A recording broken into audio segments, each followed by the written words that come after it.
नमस्कार, आप देख रहे हैं न्यूज 18 राजस्थान। मैं हूं आपके साथ मनोज सक्सेना। बात करते हैं सबसे पहले राजस्थान एसओजी की। दरअसल बड़ा एक्शन देखने को मिला है। सरकारी नौकरी लगाने के बहाने ठगी करने वाली गैंग के सदस्य को गिरफ्तार एसओजी ने किया है। मूल रूप से बाड़मेर का रहने वाला महीन चौधरी गैंग के साथियों के साथ मिलकर सरकारी भर्ती परीक्षाओं में चयन करने के बहाने रुपए हड़पता था। जीएनएम भर्ती परीक्षा में महीन चौधरी और गैंग ने ओएमआर शीट में हेरफेर कर नौकरी लगाने का झांसा देते हुए एक अभ्यर्थी से 6 लाख रुपए की डिमांड की थी।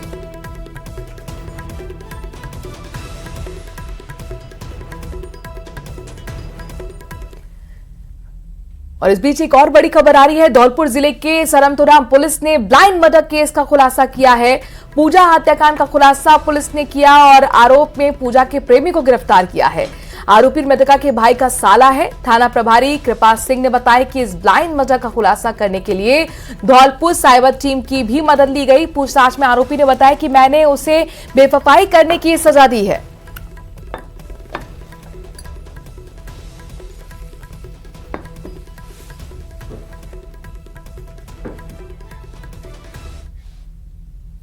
और अगली खबर लेते हैं चित्तौड़गढ़ से, जहां पर जिले के भैंसरगढ़ थाने के एएसआई के खिलाफ रिश्वत लेने का मामला दर्ज किया गया है। शिकायतकर्ता ने एएसआई का रिश्वत लेते हुए एक वीडियो भी एसीबी के सामने पेश किया, जिस पर पुलिस अधीक्षक एक्शन लेते हुए एएसआई को निलंबित कर चुके हैं।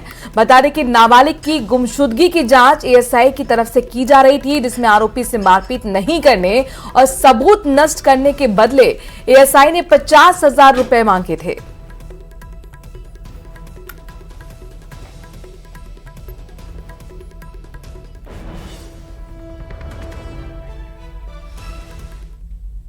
गहलोत सरकार में खेल और युवा मामलों के मंत्री और हिंडौल विधायक अशोक चांदा ने खेल मंत्री राज्यवर्धन सिंह राठौर के उन आरोपों पर पलटवार किया है, जिसमें राठौर ने विधानसभा में ग्रामीण ओलंपिक खेलों में बड़े घोटाले के आरोप लगाए थे। चांदा ने राज्यवर्धन सिंह राठौर को चुनौती दी कि या तो वो जांच कर घोटाला साबित करें तो मैं जेल जाने को तैयार हूं, या फिर आरोप झूठे साबित होने पर खुद मंत्री पद छोड़ने का ऐलान करें।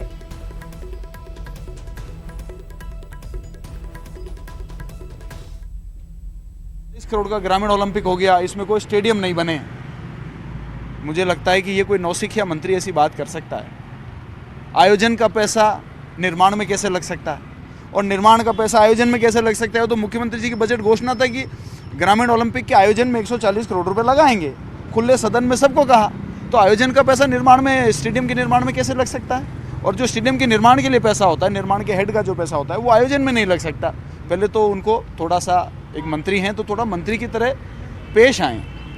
और जब तक, जहाँ तक कि वो कह रहे हैं कि 126 करोड़ की कोई टी शर्ट परचेज में कोई घोटाला हो गया, तो मैं तो यहाँ पर आपके सामने खुला कहता हूँ कि खेल मंत्री 3 महीने, 6 महीने, 9 महीने, 10 महीने, 12 महीने एक फिक्स टाइम लिमिट का जांच का दावा करें कि इतने समय में या तो पूर्व खेल मंत्री को जेल में डाल दूंगा, नहीं तो मैं खेल विभाग से इस्तीफा दे दूंगा।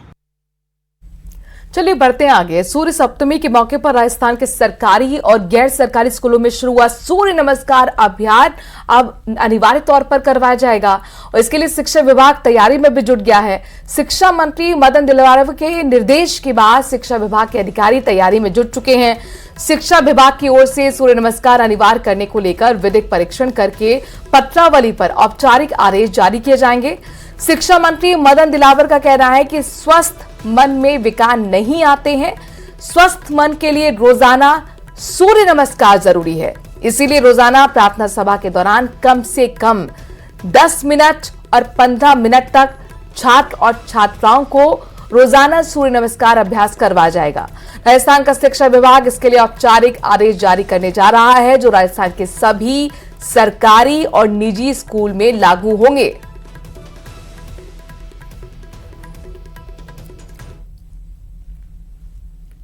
मना रहे हैं इसलिए सूर्य नमस्कार होगा, ऐसा नहीं है। हम प्रतिदिन प्रार्थना के समय कम से कम 10 मिनट हम रोज और सूर्य नमस्कार करेंगे। इससे हमारा मन भी स्वस्थ रहेगा, शरीर भी स्वस्थ रहेगा, और जब मन स्वस्थ रहता है तो स्वच्छ विकार आते हैं, स्वच्छ बात आती है, स्वच्छ विचार आते हैं और विकार दूर भागते हैं, यानी विकारों को जगह नहीं होती है, क्योंकि आप तो जानते हैं कोई भी जगह खाली नहीं होती है। जब सद्विचार आते हैं तो विकार भाग जाते हैं, और जहां सद्विचार नहीं होते हैं तो विकार फिर अपने आप घुस जाते हैं। इसलिए सूर्य नमस्कार हम रोज करेंगे तो हमारा स्वस्थ शरीर होगा, स्वस्थ मन होगा, तुम्हारे मन में सद्विचार आएंगे, अच्छे विचार आएंगे, विकारों को कोई जगह नहीं होगी। अगर विकारों को जगह नहीं होगी तो हम निरंतर आगे बढ़ते रहेंगे, हमारे जीवन में कोई न्यूनता नहीं होगी। टोंक कलेक्ट्रेट सभागार में गृह राज्य मंत्री जवाहर सिंह बेड़म ने अधिकारियों के साथ बैठक ली, लेकिन इस रिव्यू बैठक में जवाहर सिंह बेड़म अधिकारियों की लापरवाही से नाराज दिखे, जिसके बाद एक एक अधिकारी को उन्होंने साफ शब्दों में चेतावनी दी और कहा कि महोदय अब ऐसा नहीं चलेगा। टोंक कलेक्ट्रेट सभागार में रिव्यू बैठक। आपने सिर्फ टीकाकरण करवाया, जनता का कल्याण। अधिकारियों को जवाहर सिंह बेड़म की फटकार। या आप एक तो कंसेप्ट क्लियर करना कि ये नहीं समझे कि आए फॉर्मेलिटी करके चले गए, फॉर्मेलिटी नहीं। घालमेल की शिकायतों पर अधिकारियों को चेतावनी। आपको अपने जीवन यापन के लिए तनख्वाह भी मिल रही है, और ये जो प्रोजेक्ट आ रहे हैं इनमें जो घालमेल की सूचना है ना, वो सरना। जवाहर सिंह बेड़म के अधिकारियों को दो टूक। अब दिमाग को कंसेप्ट करिए, सुशासन लेने वाली सरकार है। ये सरकार चाहती है हमारी सर्विस डिलीवरी अंतिम पंक्ति में, अंतिम छोर में बैठे व्यक्ति तक जाए। श्रीमान अब ये नहीं चलेगा। चिल्लाना नहीं चलेगा, अब ये नहीं चलेगा। तस्वीरें टोंक की कलेक्ट्रेट सभागार की है, जहां गृह राज्य मंत्री जवाहर सिंह बेड़म पशुपालन विभाग के अधिकारियों के साथ रिव्यू बैठक कर रहे थे। इस दौरान राष्ट्रीय पशुधन मिशन से जुड़े जो आंकड़े उनके सामने पेश किए गए, उन्हें देखकर जवाहर सिंह बेड़म खासा नाराज हो गए और संयुक्त निदेशक को जमकर फटकार लगाई। आपने अन्य किसी पशु के बीमारी थी और हमारे हॉस्पिटल में दवाइयाँ उपलब्ध थी, तो कितने पशुओं का ट्रीटमेंट किया आपने? नहीं किया एक का भी। आपने सिर्फ टीकाकरण करवाया, आपने उन दवाइयों का उपयोग नहीं किया। मशीनरी हमारी गई थी, कर्मचारी हमारा गया था, डीजल पेट्रोल सरकार का फुकरा था। फिर हमको जो फ्री दवाई सप्लाई होती है वो किसान के पशु को कहीं बाई चांस वो बीमार था तो टीकाकरण के अलावा देने में समस्या क्या थी वो बताओ। जल जीवन मिशन से जुड़ी जानकारी देने के लिए बैठक में PHED विभाग से SC राजेश गोयल मौजूद थे, जिन्हें उनके विभाग को लेकर मिल रही शिकायतों का जिक्र राज्य मंत्री जवाहर सिंह बेड़म ने किया। विभाग में घालमेल की शिकायतों को शर्मनाक बताते हुए SE राजेश गोयल को फटकार लगाई गई।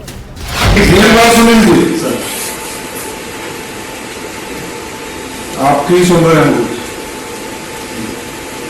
हमारा और आपका बराबर का दायित्व है श्रीमान, और ये रेजिडेंसी है आपकी, और ये रेजिडेंसी तय होगी, और वो जिम्मेदारी आपको स्वीकार करनी पड़ेगी। हाँ, मेरी जिम्मेदारी है, मैं इस जिम्मेदारी में अपनी उसको निर्वहन नहीं कर पाया पूरी तरीके। बैठक में पानी की समस्या, पाइपलाइन की खुदाई के बाद सड़कों की बुरी हालात पर बात हुई है। टोंक में पीने के पानी की समस्या पर बैठक में बड़ा खुलासा हुआ। पार्षद मुकेश सैनी ने बताया है कि पीने का पानी नगर परिषद सभापति अली अहमद के खेत में पहुंच रहा है, जिसके बाद SE गोयल को स्थिति सुधारने के लिए 15 दिन का समय दिया गया। मैं 15 दिन की जो बात कर रहा हूँ, 15 दिन का मतलब मैं 16वें दिन आ सकता हूँ। ये विचार करके आपने 16वें दिन में कलेक्टर साहब को फोन करके आ सकता हूँ। हम जो टास्क दे रहे हैं उसमें कुछ हुआ या आप एक तो कंसेप्ट क्लियर करना। अब सुन लीजिए, आपका भाषण सुनने को हो जाएगा। हम आए हैं कि जनता की समस्याओं का समाधान कैसे हो, उसका मैकेनिज्म कैसे तैयार हो, और टाइम भी प्रोग्राम तैयार हो तो उसकी पूर्ति। बैठक में बिजली, पानी, JJM घोटाले समेत कई गंभीर मुद्दों पर बातचीत हुई और इस बैठक में सांसद सुखबीर सिंह, विधायक राम सहाय वर्मा समेत बीजेपी के कई दिग्गज नेता मौजूद रहे। करीब 3 घंटे चले इस बैठक के बाद जवाहर सिंह बेड़म ने लोकसभा चुनाव में प्रदेश की सभी 25 सीटें जीतने का दावा भी किया है। लोकसभा चुनाव में राजस्थान में 25 के 25 सीट माननीय नरेंद्र मोदी जी के खाते में जाएंगी और नरेंद्र मोदी जी तीसरी बार इस देश के प्रधानमंत्री बनेंगे। अब की बार 400 पार का नारा हमारा पूरा होगा। रामलला विराज गए, मां अन्नपूर्णा की मूर्ति की स्थापना हो गई, महाकाल कॉरिडोर बन गया। बैठक में राज्य मंत्री जवाहर सिंह बेढम के तेवर बेहद ही सख्त नजर आए, जिन्होंने अधिकारियों को साफ संदेश दिया कि आने वाले दिनों में ईमानदारी से काम करना होगा, वरना कार्रवाई के लिए तैयार रहें। Bureau report, news 18 Rajasthan.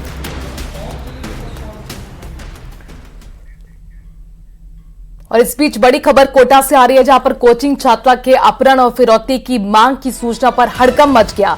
Police ने त्वरित कार्रवाई कर छात्रा को सकुशल ट्रेस किया है। ठगों ने बिहार में परिजनों को फोन कर बेटी के अपहरण की जानकारी दी। परिजनों ने पुलिस को इस बारे में जानकारी दी थी और जवाहर नगर थाना पुलिस ने फिलहाल इस मामले में कार्रवाई की है और कोचिंग छात्रा को सकुशल ट्रेस कर लिया है। तो कोटा से बड़ी खबर बता रहे हैं, जहां पर कोचिंग छात्रा के अपहरण और फिरौती की मांग की सूचना पर हड़कंप मच गया। पुलिस ने एक्शन लिया है और छात्रा को सकुशल ट्रेस कर लिया है। ठगों ने बिहार में परिजनों को फोन कर बेटी के अपहरण की धमकी दी थी। परिजनों ने इस बारे में जानकारी पुलिस को दी और इसके बाद पुलिस ने त्वरित कार्रवाई की। वहीं कोटा में नीट की तैयारी कर रही नाबालिग कोचिंग छात्रा के साथ गैंगरेप के मामले में पुलिस ने 4 आरोपियों को कड़ी सुरक्षा के बीच पॉस्को कोर्ट में पेश किया। कोर्ट ने चारों आरोपियों को 1 मार्च तक जेल भेजने के आदेश दिए हैं। इस दौरान आरोपी कोर्ट परिसर में कैमरे से मुंह छिपाते हुए नजर आए। चारों आरोपी पश्चिम बंगाल, बिहार और यूपी सहित अलग अलग इलाकों से हैं। कोटा में रहकर ये सभी कोचिंग कर रहे थे। बता दें कि सोशल मीडिया के जरिए छात्रा से आरोपियों की दोस्ती हुई और फिर एक फ्लैट में बुलाकर एक के बाद एक चारों आरोपियों ने छात्रा के साथ गैंगरेप किया।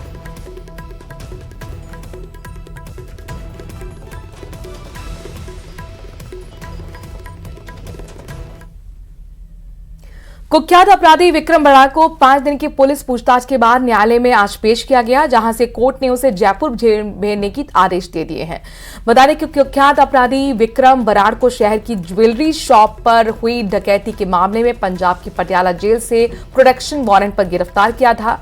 गुरुवार को जयपुर में आरोपी विक्रम बराड़ से पुलिस की अलग अलग टीमों ने पूछताछ की। पूछताछ में विक्रम बराड़ ने अपने कई गुर्गों के नामों का खुलासा किया है, जो लोगों को धमका कर रंगदारी वसूलते हैं। कई गुर्गों को पुलिस पहले ही गिरफ्तार कर चुकी है, तो कई गुर्गे रडार पर हैं। विक्रम बराड़ का दुबई कनेक्शन भी सामने आया है।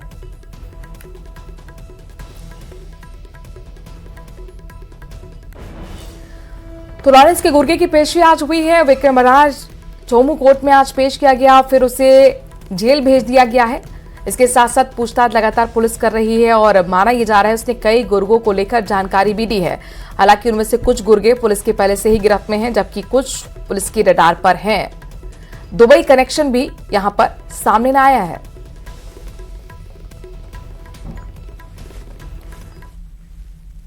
हनुमानगढ़ जंक्शन में आयोजित प्रधानमंत्री मोदी के वर्चुअल संवाद कार्यक्रम स्थल के बाहर किसानों और पुलिस के बीच झड़प हो गई। झड़प में घायल किसान का जिला अस्पताल में इलाज चल रहा है। वहीं झड़प में डीएसपी हनुमानगढ़ अरविंद बेरड़ के पैर में भी चोटें आई हैं। सुबह किसानों ने रैली के दौरान कार्यक्रम स्थल के पास ट्रैक्टर से बैरिकेड्स को तोड़ दिया था, जिसके बाद झड़प हुई। पुलिस ने हल्का लाठीचार्ज भी किया। वहीं एसपी ने लाठीचार्ज की बात से इनकार किया और कहा कि किसान रूट बदलकर कार्यक्रम स्थल के लिए पहुंचे, जिसके बाद ये विवाद हुआ और किसानों का वही कहना है कि पुलिस ने लाठीचार्ज किया है।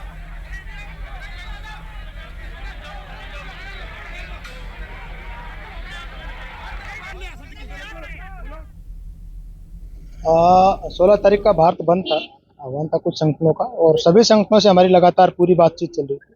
बार बार थाना स्तर से लेके एसडीएम साहब ने, मैंने कलेक्टर साहब ने इनको व्यक्तिगत तौर पे बुला के समझाइश की थी और ये इस बात का हमसे वायदा करके गए थे कि हम भारत माता चौक के ऊपर हमारा कार्यक्रम करेंगे। लेकिन इस बीच में इन्होंने प्रोग्राम किया, यहाँ पे माननीय प्रधानमंत्री जी का लाभार्थी संवाद कार्यक्रम था, उसके अंदर जबरदस्ती इन लोगों ने घुसने का और ट्रैक्टर लाने का प्रयास किया। पुलिस के बैरिकेड जो लगाई थी उसकी एक लेयर इन्होंने तोड़ने की कोशिश की और कुछ जवानों पर ट्रैक्टर चलाने की कोशिश की। पुलिस ने इनको समझाइश करके यहाँ से रवाना कर दिया। का आज प्रोग्राम रखा गया था। 13 तारीख को हमने प्रशासन को कहा था कि सार्वजनिक जगह पे हम प्रोग्राम नहीं होने देंगे। वहां से इन्होंने प्रोग्राम स्थगित करके यहाँ रख लिया और हमने प्रशासन से मांग की थी ट्रैक्टर मार्च की कि आपने प्राइवेट जगह पे प्रोग्राम रखा है, हमें कोई लेना देना नहीं है, आप अपना प्रोग्राम करते रहो। ना हमने कोई सड़क जाम की, इनकी बसें आ रही थी, साधन आ रहे थे, हमने कोई जाम नहीं किया, लेकिन हमारा ट्रैक्टर मार्च हमने यथावत रखा। और हमने अब भी डीएसपी को वहां कहा था कि हम सीधे निकलेंगे और 5 मिनट में सड़क क्रॉस हो जाएंगे, इससे ज्यादा टाइम नहीं लगेगा। जो लाइव प्रोग्राम हो रहा है हमारा उससे कोई लेना देना नहीं है, हमने हमारा विरोध दर्ज करवाना है। लेकिन ये देखो हनुमानगढ़ में कि प्रशासन द्वारा पीछे गाड़ी लगाकर बैरिकेड्स लगाकर रोका गया।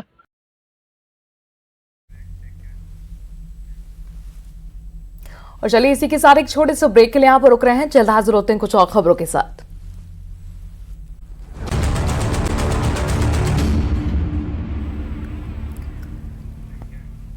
और बात मुख्यमंत्री भजनलाल शर्मा की करते हैं। दरअसल सीएम इस वक्त दिल्ली के दौरे पर पहुंचे हुए हैं और मुख्यमंत्री ने मंत्री मनसुख मांडविया से मुलाकात की है। सीएम भजनलाल ने शिष्टाचार भेंट की, उस वक्त की तस्वीरें भी हम आपको दिखा रहे हैं। केंद्रीय स्वास्थ्य मंत्री हैं मनसुख मांडविया, उनके आवास पर पहुंचे मुख्यमंत्री भजनलाल शर्मा और फूलों का गुलदस्ता देकर उनका स्वागत किया है। और ये रात्रि भोज दरअसल यहां पर स्वास्थ्य मंत्री के आवास पर रखा गया था, जिसमें शिरकत करने के लिए मुख्यमंत्री भजनलाल शर्मा उनके आवास पर पहुंचे। शिष्टाचार ये भेंट बताई जा रही है। दरअसल बड़ा मकसद और उद्देश्य कल बैठक में शामिल होना है। राष्ट्रीय अधिवेशन जो बीजेपी की हुए 2 दिन ये बैठक चलेगी, जिसके लिए मुख्यमंत्री आज दिल्ली पहुंचे हुए हैं। तो एक्सक्लूसिव तस्वीरें आपको न्यूज 18 राजस्थान दिखा रहा है, जिसमें आप देख सकते हैं मुख्यमंत्री भजनलाल शर्मा स्वास्थ्य मंत्री मनसुख मांडविया के आवास पर पहुंचे हैं और यहां पर डिनर का भी आयोजन रखा गया है। खबरों में आगे बढ़ते हैं। दरअसल आज जयपुर एयरपोर्ट को बम से उड़ाने की धमकी मिली। ये धमकी जयपुर एयरपोर्ट की ऑफिशियल आईडी पर ईमेल को भेजकर की गई। इसके बाद एयरपोर्ट सुरक्षा जवानों के साथ ही बम निरोधक दस्ते की टीम ने एयरपोर्ट पर सर्च ऑपरेशन चलाया। एयरपोर्ट प्रशासन की ओर से एयरपोर्ट थाने को भी शिकायत दी गई।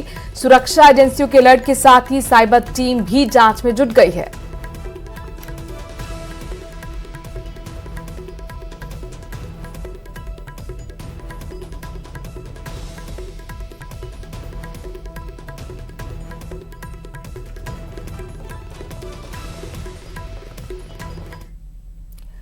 कभी डकैतों की शरण स्थली के लिए बदनाम रही चंबल नदी अब प्रदेश के लिए पर्यटन की नई उम्मीद बनकर उभरी है। पिछले साल अप्रैल में यहां पर पाली घाट में शुरू किए गए जलीय जीवों के पर्यटन से न केवल क्षेत्र में पर्यटकों की बहार आई है, बल्कि घड़ियाल, डॉल्फिन और ये तमाम अति संकटग्रस्त जीवों के संरक्षण के लिए भी निगरानी में भी इजाफा हुआ है।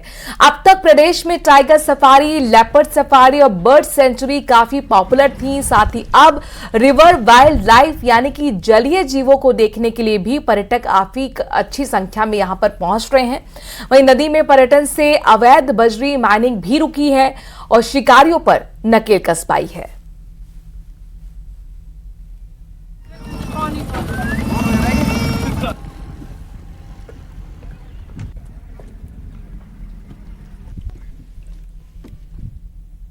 के अंदर जो घड़ियाल सेंचुरी है, यहाँ पर जब लोग पर्यटन के लिए आते हैं तो आप देख सकते हैं कि ऐसे छोटे छोटे आइलैंड होते हैं और उन आइलैंड के ऊपर बाकायदा आप देख सकते हैं कि सामने मगरमच्छ हैं, कुछ माइग्रेटरी बर्ड्स हैं, यहाँ पर पेंटेड स्टोर, आइबिश और ख़ास तौर पर आप देखेंगे इंडियन स्कीमर जो कि नज़र आ रहा है, ऑरेंज कलर की उसकी चोंच है, वो यहाँ पर आता है और यहाँ पर्यटकों की खासी पसंद होता है। इसके अलावा कॉर्मोरेंट से लेकर के कई दूसरी प्रजाति हैं, मगरमच्छ धूप सेकते हुए आपको सामने नज़र आ ही जाएंगे। कई प्रवासी पक्षी यहाँ पर आ रहे हैं और ख़ास तौर पर जो इंडियन स्कीमर है वो देख कर के खुद वन विभाग का स्टाफ भी खुश है, क्योंकि इसका आना काफ़ी शुभ संकेत माना जाता है। और मेरे पीछे आप देखेंगे कि चारों तरफ पर्यटक काफ़ी तादाद में बोटिंग करते हुए आ रहे हैं। पिछले अप्रैल से इस पर्यटन पाली घाट के लिए पर्यटन को ऑनलाइन किया गया है सर, और तब से पर्यटन यहाँ पर काफ़ी अच्छा चल रहा है और प्रतिदिन सर 300 से 400 पर्यटक यहाँ औसतन आते हैं। यहाँ पर न सिर्फ संरक्षण बल्कि पर्यटन दोनों चीज़ों का बैलेंस बनाने की कोशिश है। ख़ास आकर्षण घड़ियाल है, उसके साथ साथ दूसरे जो जलीय जीव हैं उनको भी लोग वाग निहारते हैं, देखते हैं और अच्छी बात यह है कि रणथंभौर से कनेक्ट होने की वजह से रणथंभौर आने वाले पर्यटक अब इसे अपनी जो फेवरेट लिस्ट में इंक्लूड करने लगे हैं। वो रिवर एक तरह से टूरिज्म भी करते हैं, बाकायदा इस तरह का जो है सफारी का आनंद लेते हैं, जहां पर किसी को उम्मीद नहीं है कि रेगिस्तान वाला राजस्थान चारों तरफ पानी से लबालब भी हो सकता है। और यहाँ पर साल भर बहने वाली चंबल नदी पर्यटन का नया आकर्षण बनकर के सामने आई है। अरबाज अहमद, न्यूज़ 18 के लिए चंबल से। और इसी खबर के साथ वक्त थोड़े से ब्रेक का है। देखते रहिए न्यूज़ 18 राजस्थान। नमस्कार।